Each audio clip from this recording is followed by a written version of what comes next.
नमस्कार दोस्तों, कैसे आप सब लोग। उम्मीद करता हूं सभी लोग एकदम फिट चुस्त दुरुस्त होंगे। तो भाई आज के इस लेक्चर में हम कुछ दिन के गैप के बाद मिल रहे हैं, क्योंकि यार कुछ टेक्निकल एरर थी, उसको सुधारने में टाइम लग गया। और इसी बीच आपके लिए कुछ इंपोर्टेंट भी मैं लेकर आया था, आप सभी को पता होगा, आगे इस वीडियो में जानकारी दे दूंगा। लेकिन दोस्तों अब से रेगुलर बेसिस पर डेली आपको 75 डे चैलेंज का एक लेक्चर मिलेगा, चाहे कुछ भी हो जाए। रेगुलर बेसिस पर 75 दिन तक ये क्लास अब चलने वाली है, बिल्कुल लाइव, जो कि specially SSC, MTS, CHSL, constable GD, Delhi police के सभी एग्जाम्स के लिए बहुत ज्यादा महत्वपूर्ण है, जिसमें हम जीके जीएस के सभी most important filtered selected questions को डिटेल के साथ कवर कर रहे हैं। आज ये डे 4 है हमारा, ठीक है। थोड़ा सा गैप आ गया था, उसके लिए मैं माफी चाहता हूं। इस बार देखिए दोस्तों, आपकी नौकरी पक्की है अगर आप लगातार इस 75 दिन चैलेंज में बने रहते हो, ठीक है। आज की इस क्लास का पीडीएफ आपको guaranteedly way to success Telegram channel के अंदर प्रोवाइड करा दूंगा, वहां से भी आप उसको अच्छे से प्रिपेयर कर सकते हो, प्रैक्टिस कर सकते हो। क्लियर है? तो चलिए गाइस, अब बहुत ज्यादा टाइम वेस्ट नहीं करते, फटाफट क्लास शुरू कर लेते हैं। और जो मैंने अभी जिक्र किया था कि ये जो गैप था, इसमें हमने कुछ आपको महत्वपूर्ण प्रोवाइड किया है, वो ये है, बहुत लंबी मेहनत इसमें लगी। संपूर्ण भारत के इतिहास के most important selected hand written notes हमने आपको प्रोवाइड किया है। मल्टी कलर नोट्स हैं, जितने भी महत्वपूर्ण चीजें हैं वो हमने हाईलाइटेड कर रखी है।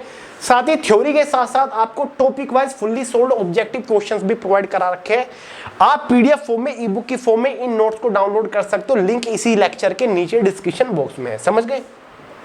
लो भाई, आज की इस क्लास का फर्स्ट मोस्ट इंपोर्टेंट क्वेश्चन आपके सामने स्क्रीन के ऊपर आ चुका है।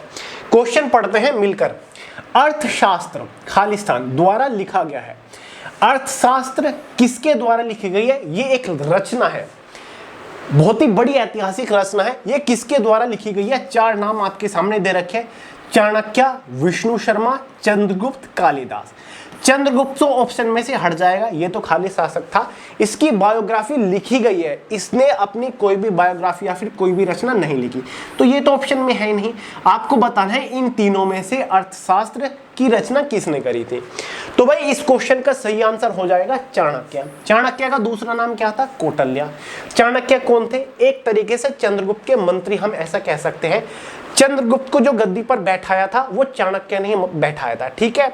धनानंद की को गद्दी से हटाकर चाणक्य ने, कौटिल्य ने चंद्रगुप्त मौर्य को गद्दी पर बैठाया था, मौर्य साम्राज्य की स्थापना करी थी, और चाणक्य ने ही अर्थशास्त्र की रचना करी थी। अब दो और ऑप्शन हमारे सामने बचते हैं, विष्णु शर्मा और कालिदास। विष्णु शर्मा ने लिखी है पंचतंत्र, जो कि बहुत ज्यादा एग्जाम में पूछी जाती है। अगर विष्णु शर्मा के बारे में पूछ ले जाए तो भाई पंचतंत्र की रचना विष्णु शर्मा ने ही करी थी। कालिदास के बारे में तो आप जानते होंगे, इन्होंने तो बहुत बड़ी बड़ी रचनाएं लिखी हैं, संस्कृत भाषा में स्पेशली इन्होंने लिखी है, जैसे कि कुमार संभवम, ये भी इन्होंने लिखी है संस्कृत में। शकुंतलम या फिर शकुंतला बोल देते हैं संस्कृत में, ठीक है। साथ ही रघुवम, ठीक है, मेघदूता, और साथ ही विक्रमो इसको बोलते हैं, संस्कृत में इसके लंबा सा नाम है। साथ ही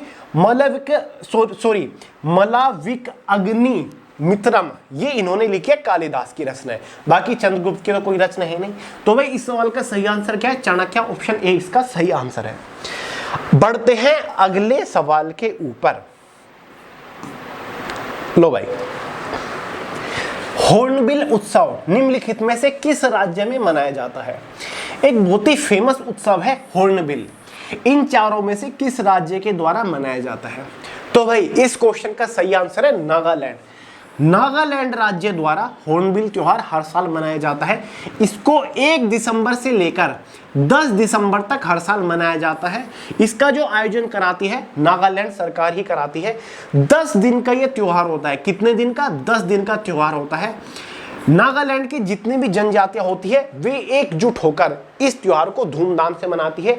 यहाँ पर नृत्य वगैरह किए जाते हैं और भी भोजन वगैरह की भी व्यवस्था होती है। काफी धूमधाम से इस त्योहार को मनाया जाता है। तो भाई हॉर्नबिल कहाँ का उत्सव है? नागालैंड का है। नागालैंड की राजधानी क्या है? कोहिमा है।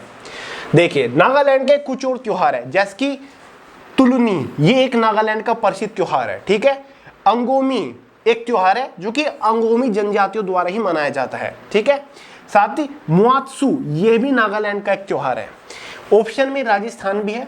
राजस्थान का एक त्योहार है तीज, गणगौर, दशहरा, मरु महोत्सव, ऊंट महोत्सव और पुष्कर मेला, ये राजस्थान के त्योहार है। तमिलनाडु भी है ऑप्शन में तो भाई तमिलनाडु का एक त्योहार है पोंगल, ठीक है। आदि पेरुक्कू, साथ ही जल्लीकट्टू, ये तमिलनाडु के प्रसिद्ध त्योहार है। लद्दाख भी है भाई ऑप्शन में तो हेमिस फेस्टिवल कहां पर मनाया जाता है? लद्दाख में। लोसार भी लद्दाख में मनाया जाता है। सिंधु दर्शन भी लद्दाख में मनाया जाता है। दोस्त मोचे भी लद्दाख के अंदर मनाया जाता है, ठीक है। तो भाई एक ही क्वेश्चन में से हमारे लगभग 10 क्वेश्चन निकल के आ रहे हैं, नोट करिए। हॉर्नबिल तो यार बहुत ज्यादा महत्वपूर्ण है, बहुत ज्यादा एग्जाम में पूछा जा चुका है। अगला सवाल है, भारत में सर्वाधिक विस्तृत वन कौन से हैं? Which are the most wider spread forest in India? Bharat में सबसे ज्यादा कौन से वन फैले हुए हैं? तो भाई सही आंसर हो जाएगा उष्णकटिबंधीय पर्वत पर्णपाती वन। उष्णकटिबंधीय पर्णपाती वन ये भारत में सबसे ज्यादा मात्रा में फैले हुए हैं, ठीक है। ये कहां पर होते हैं? ये स्पेशली वहां पर होते हैं जहां पर गर्म हवा चलती है, ऊंचे स्थान पर ये होते हैं, ठीक है। जो पहाड़ वगैरह होते हैं सबसे ज्यादा वन ये वहां पर होते हैं, और जहां पर गर्म हवा अक्सर चलती है वहां पर ये होते हैं। यहां पर वर्षा बहुत अधिक नहीं होती, केवल 70 से 200 सेंटीमीटर की वर्षा जहां पर होती है ये उसी इलाके में पाए जाते हैं, ठीक है। उष्ण कटिबंधीय पर्णपाती वन बहुत ज्यादा फेमस है, एग्जाम में अक्सर पूछे जाते हैं, ठीक है। अगला सवाल है,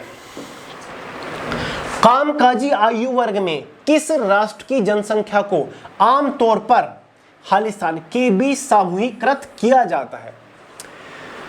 कामकाजी आयु वर्ग कौन से होते हैं? यानी कि दोस्तों क्या 10 साल का जो बच्चा होता है वो कामकाजी उम्र है, इस टाइम पर वो काम करना शुरू कर देता है, या फिर 15 साल का बच्चा काम करने लायक हो जाता है, या फिर 20 साल का बच्चे को काम करना चाहिए?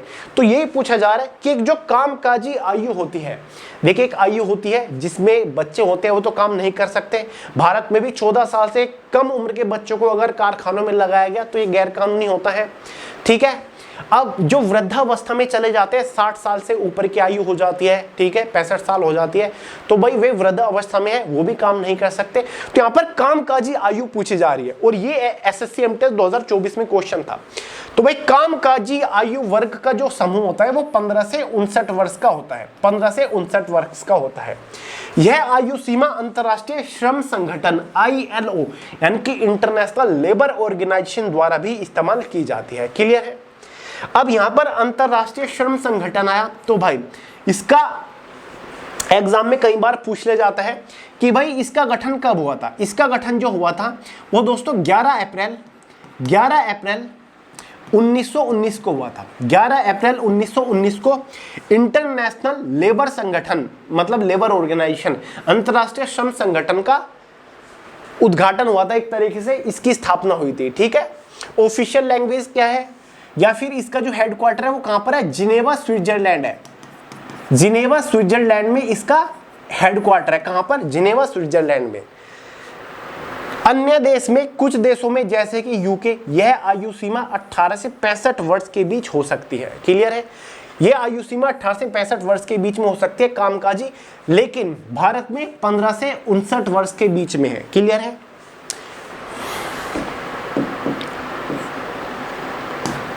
अगला सवाल, एक बैंक के लिए मुख्य दायित्व क्या है?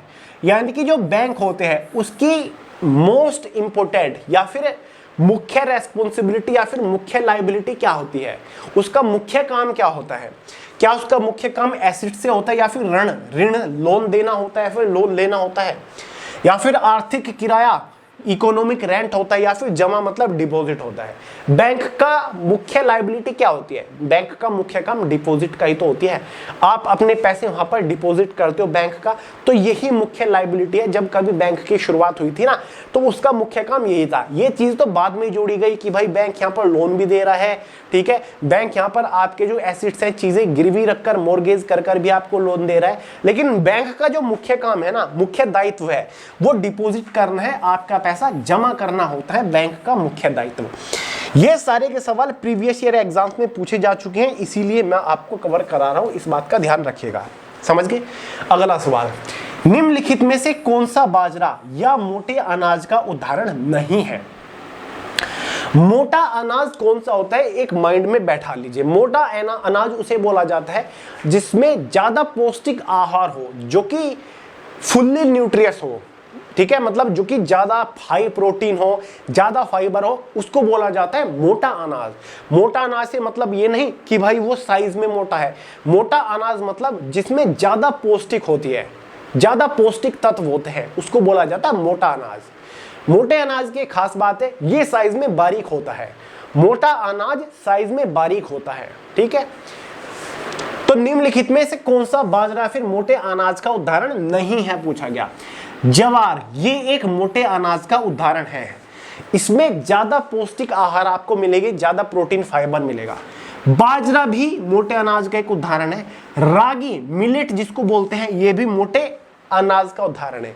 गेहूं जो व्हीट होते हैं ना, ये मोटा अनाज नहीं होता, ठीक है।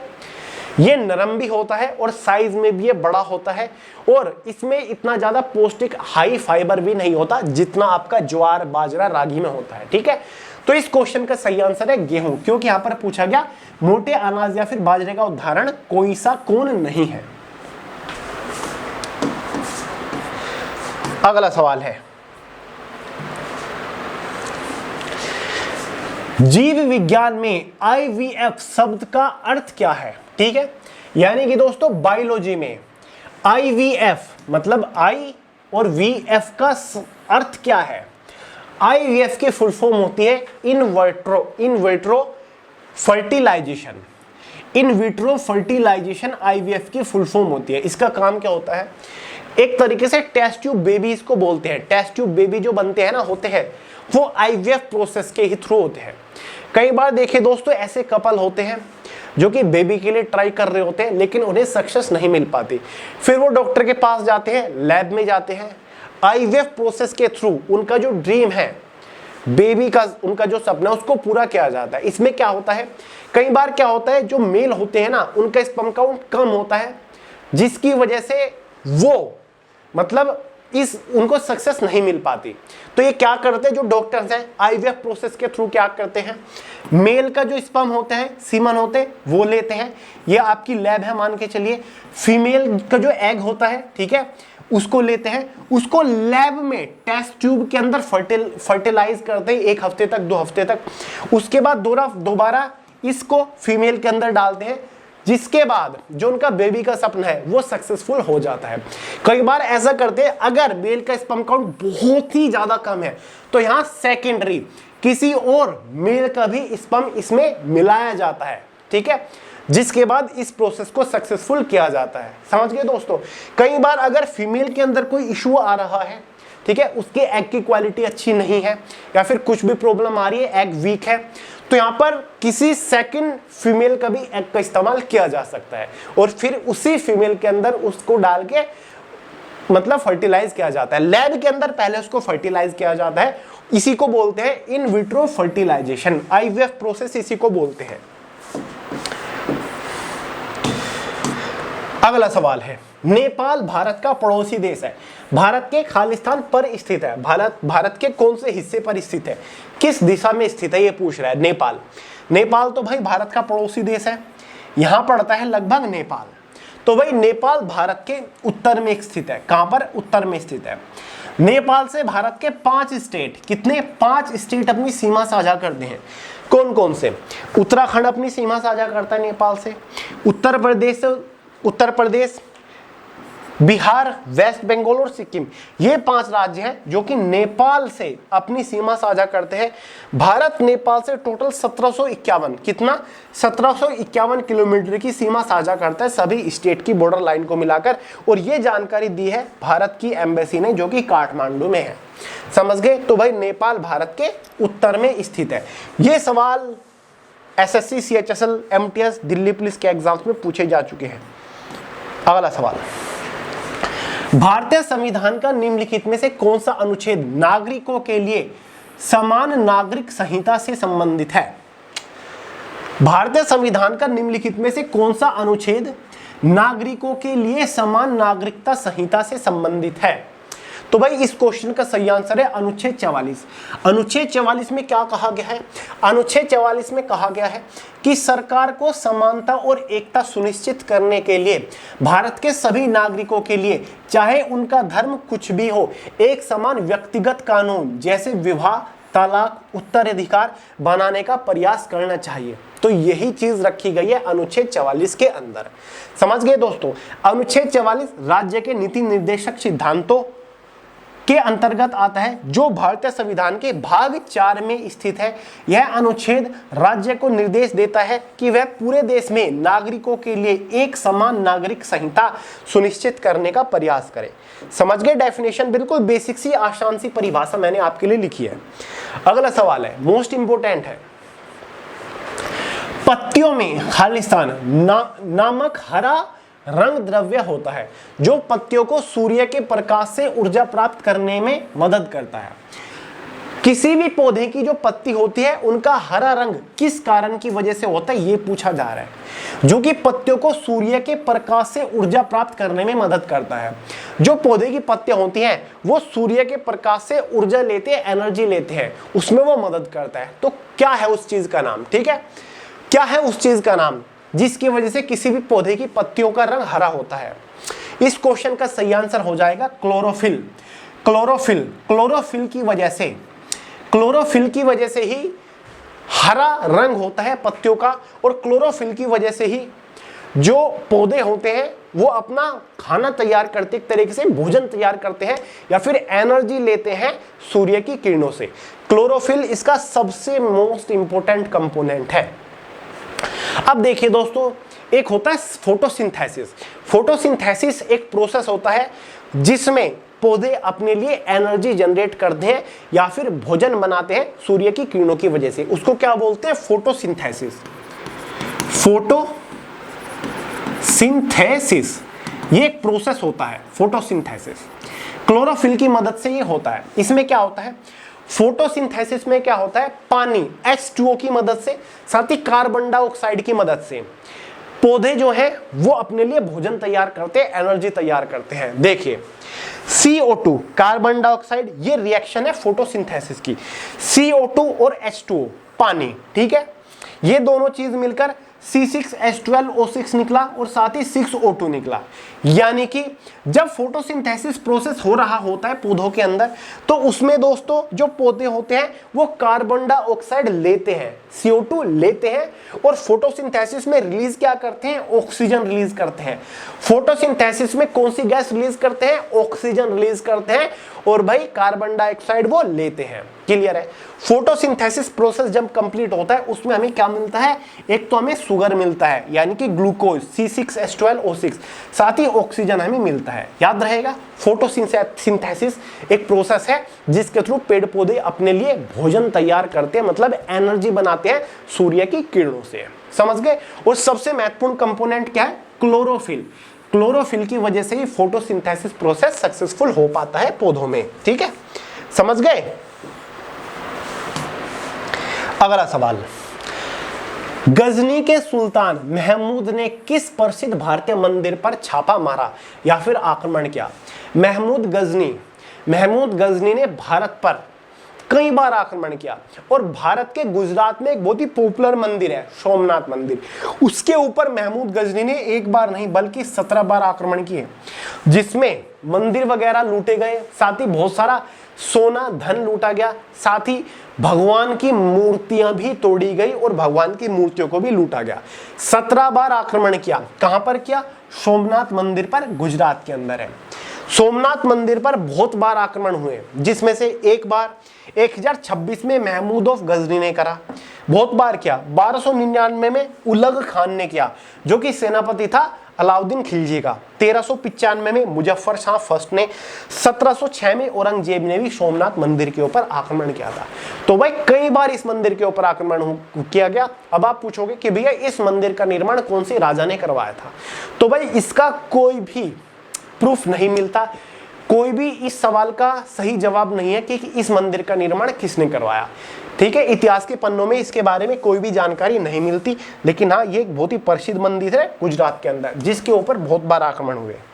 अगला सवाल, भारत में राष्ट्रीय मतदाता दिवस खालिस्तान को मनाया जाता है? भारत में नेशनल वोटर्स डे मनाया जाता है किस तारीख को मनाया जाता है हर साल?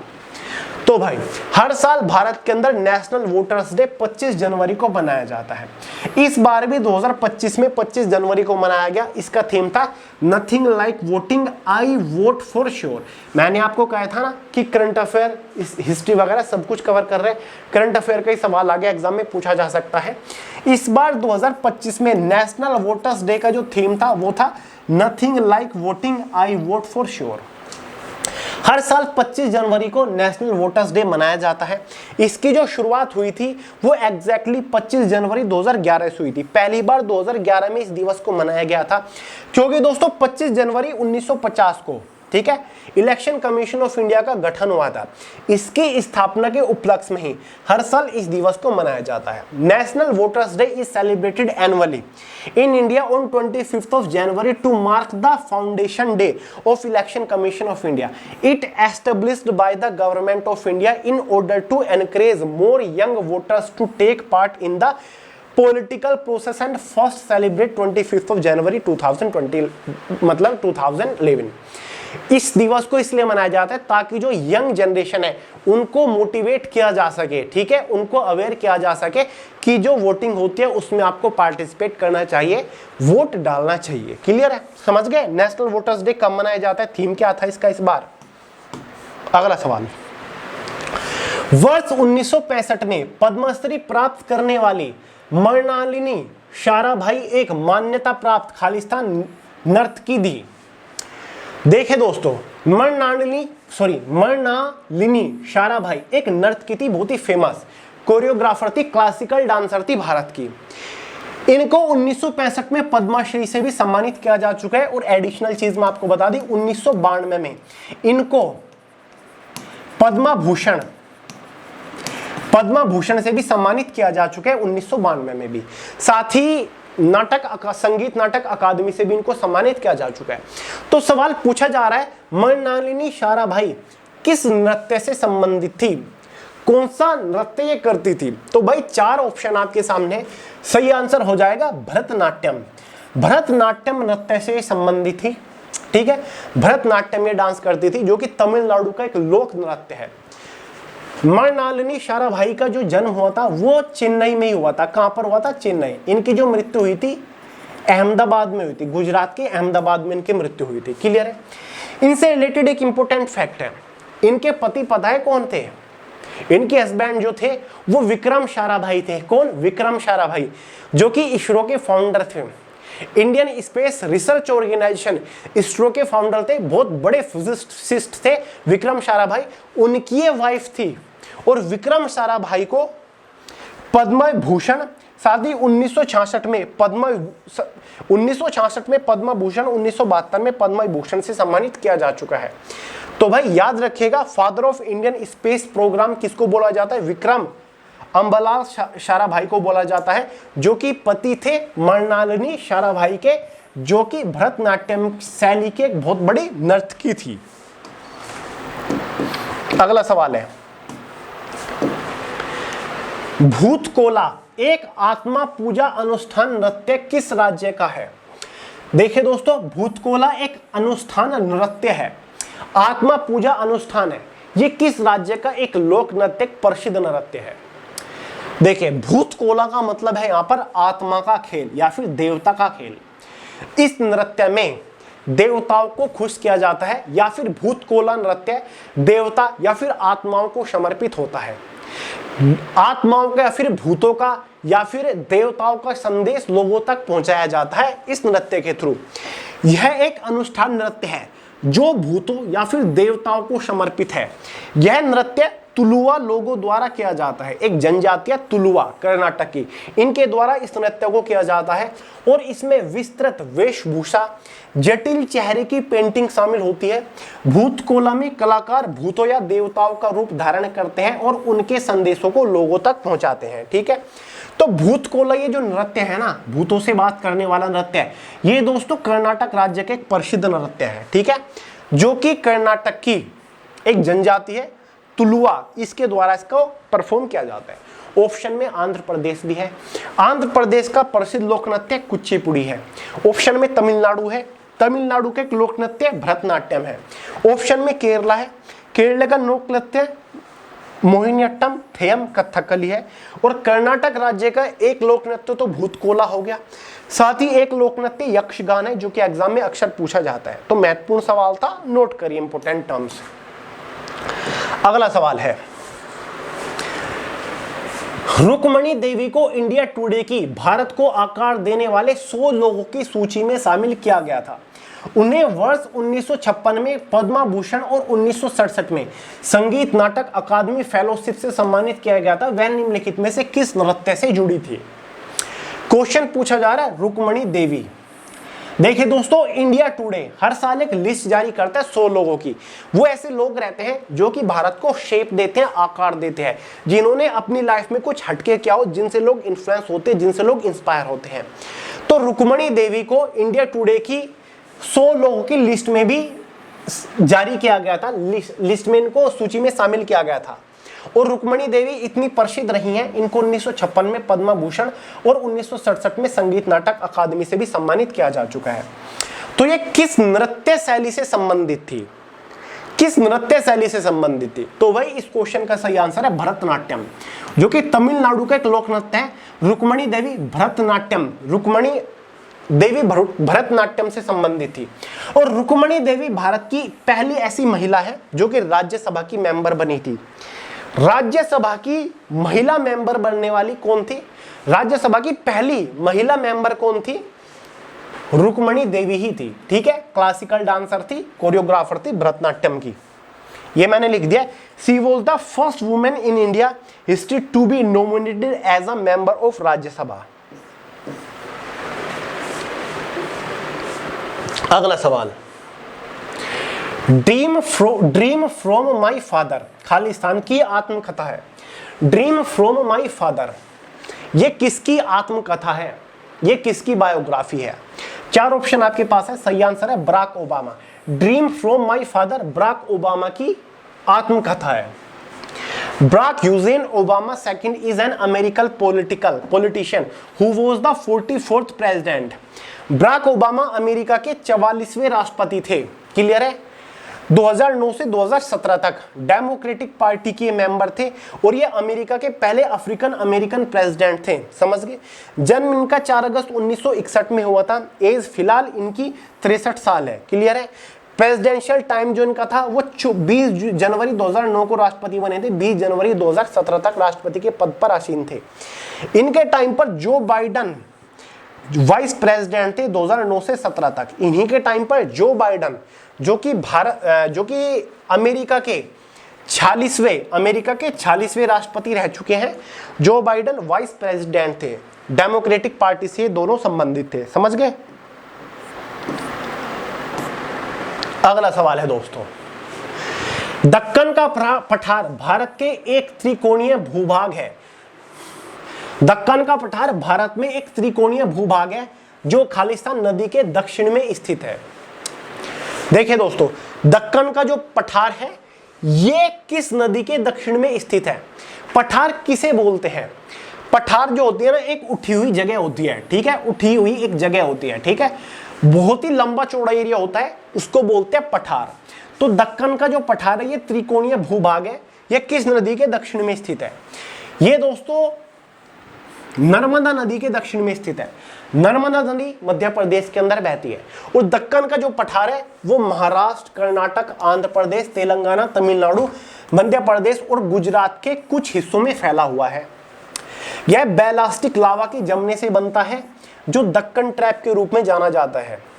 दक्कन का पठार भारत का सबसे बड़ा पठार है। यह कई महत्वपूर्ण नदियां जैसे गोदावरी, कृष्णा, कावेरी, महानदी आदि का एक स्रोत है। यह कई खनिजों जैसे कोयला, लोहे, बॉक्साइट से भी समृद्ध है। दक्कन के पठार की जलवायु तटीय क्षेत्रों की तुलना में शुष्क और कुछ जगहों पर शुष्क भी है। दक्कन का पठार की महत्व, दक्कन का पठार भारत की अर्थव्यवस्था और संस्कृति में महत्वपूर्ण भूमिका निभाता है। यह कृषि, खनिज और पर्यटन के लिए भी महत्वपूर्ण है। समझ गए कहां कहां पर दक्कन का पठार पड़ता है? एग्जाम में ये क्वेश्चन पूछा जा सकता है। क्लियर है? अगला सवाल है,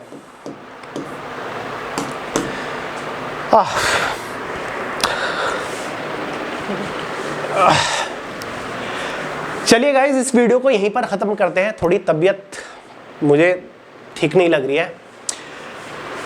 चलिए गाइस, ये आज के